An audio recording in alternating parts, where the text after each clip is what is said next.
My wife said she was going to call the police on me. My white wife said she was going to call the police on me and tell them that I choked her. I pulled her hair. I've never laid a hand on her. Never laid a hand on any woman.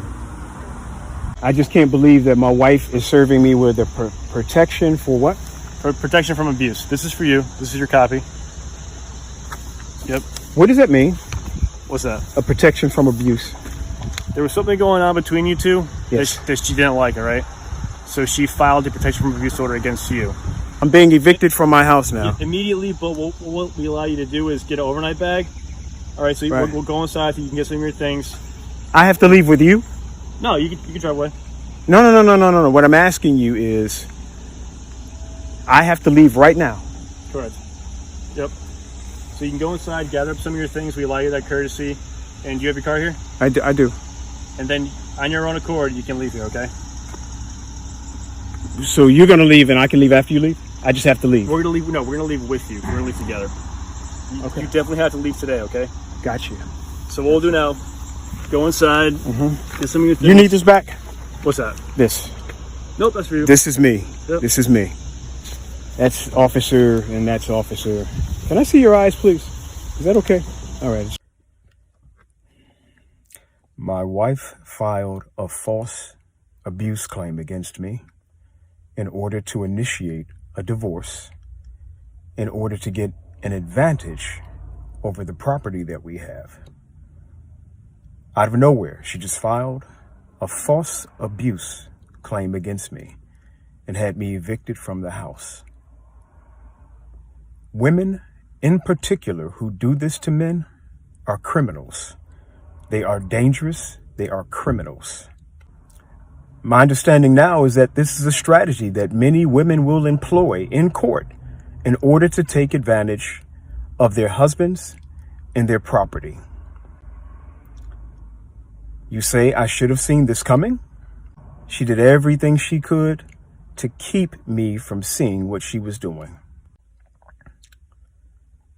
For the men who have to go through this and the children who have to go through this, I feel sorry for you. This is painful. But the only thing that is going to heal this is justice. If you know someone, or if you are someone and this has happened to you, I'd love to hear from you. There needs to be a movement to stop this. There needs to be a movement so that some strong legislation can be put in place to stop this. This is criminal. I hear some of you saying that there are two sides to every story. There are a lot of sides to a story, and all it takes is one liar to try to disrupt everybody telling the truth. And you're going to hear from other people in this situation.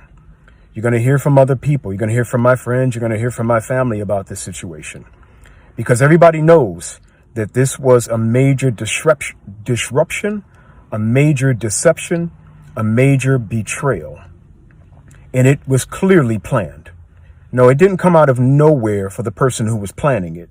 It came out of nowhere for the people who fell victim, momentary victim to this situation. I want to thank the two young men, the two PA state troopers who came out and were doing their job. And I hate to say just doing their job. They should not be put in that situation. I'm looking for legal people. I'm looking for lawyers who deal with false accusations and false allegations. I'm looking for people who can explain this thing that is called the silver bullet. This was an attempt to shut my life down with a false allegation. I've got all of the receipts.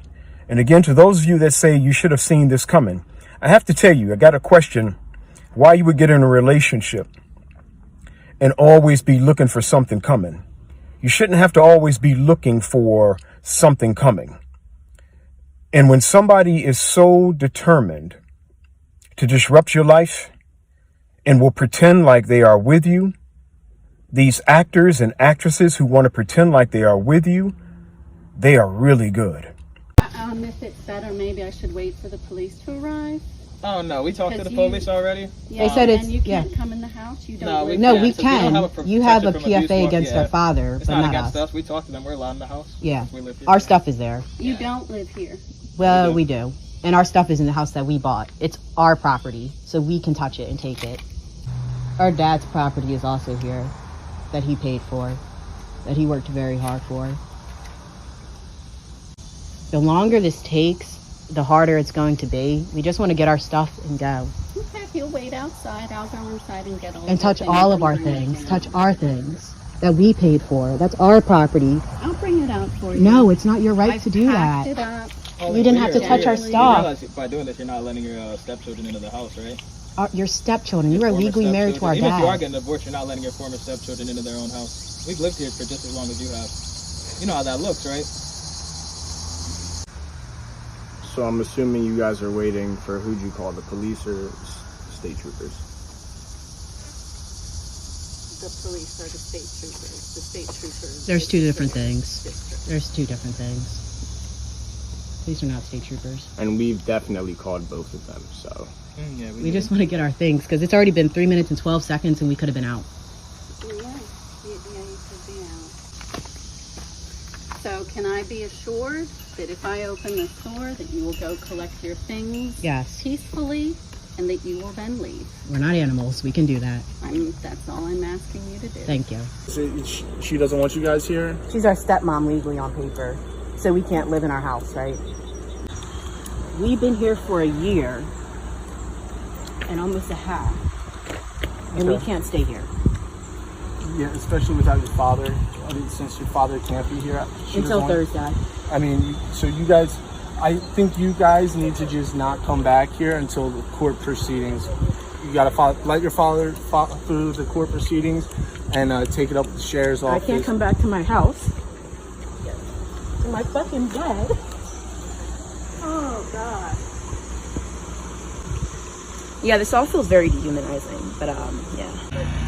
Hey, wait, what's the punishment for lying about is there any punishment for lying about abuse? I thought there was, but I didn't. We have no clue what's going on with the case. Oh, okay, all If right. you wanted to make an official report on all that, that's a whole different incident and everything. And there'd be Yeah. a lot of evidence brought forth, so you'd have to bring like a Yeah, to be completely honest with you, that's all on your dad. I got to give you a follow-up. For the many people who have asked me for an update, here's the update. Before I even went to court for the PFA, my wife's attorney sent me a letter. And the letter says, we are having a PFA hearing this Thursday morning. While we are confident that we can secure a final PFA after a hearing, we would be willing to consider withdrawing the PFA if you agree to stay away from the home through an order under the divorce docket rather than through a PFA. If you would be willing to do this, please let me know in advance of Thursday's hearing so that we can draft the appropriate documents. Otherwise, we will be asking for a full 3-year PFA or protection from abuse to be entered on Thursday. So if I stay away from the house, they will withdraw the protection from abuse. If there was abuse, you should not withdraw the protection from abuse. You should push it. But instead, what they're saying is stay away from the house, and we won't say that you abused her. I have daughters, and if someone abuses my daughters, I want them to be punished for that abuse. I'm not going to negotiate around that matter. I want them to be punished for that abuse. This is a tactic. This is a tactic to get an advantage in a divorce. What they've attempted to do is criminalize me and make it difficult for me to move on with my life, but to give her an advantage in moving on her life. This is unfair. So what I'm suggesting is that we pull together a conversation. Please go to my website on August the 13th online. We're doing a call. I'm going to explain everything I can explain to you about this situation. I've kept a lot of documentation. We need people walking into courts, into courthouses, into courtrooms, feeling more confident that there are men and women who have their back when it comes to false allegations. This is not a competition. This is not a man versus woman thing. Stop, FAAM. Stop false allegations against men. We've started to put out a t-shirt that people can purchase and wear. We need to spread the word. Stop false allegations against men.